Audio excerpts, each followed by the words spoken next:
Қайырлы күн қыздар, бүгін сіздермен 10 минутта дайын болатын печенье дайындаймыз. Ол үшін таза ыдысымызға бір жұмыртқамызды салып, 150 грамм шекерімізді қосып, ағарғанша араластырамыз.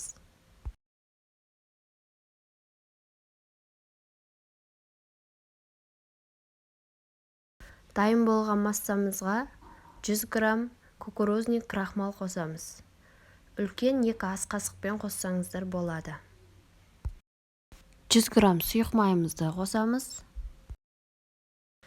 Барлығы дайын болған соң, ұнымызды салып, оның үстіне қамыр қопсытқыш қосып, бір келкі болғанша араластырамыз.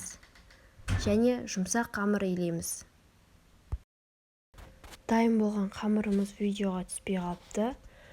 Қамырды осылай ұзынша етіп, бір келкі формаға келтіріп, пышақтың көмегімен кесіп аламыз.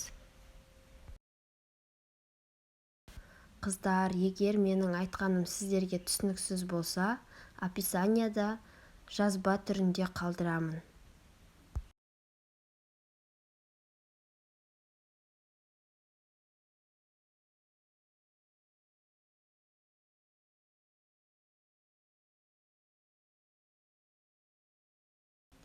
Мінекей бөліп алдық. Енді осындай шанышқының көмегімен әдемі форма жасаймыз.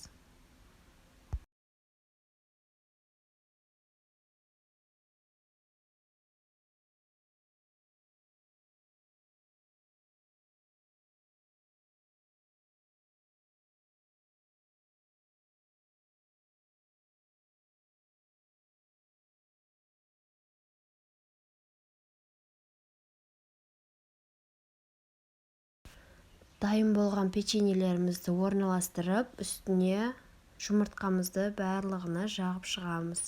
180 градуста 10 минут пісіріп аламыз. Егер менің видеом сіздерге ұнаса, лайк басып, каналыма тіркеліп кетіңіздер. Мінекей печеньеміз дайын болды. Сондай үгілмелі, әдемі болып шықты. Өздеріңіз үйдегі бар затпен әдемі қылып әрлесеңіздер болады. Мен үстіне шоколадты ерітіп жақтым.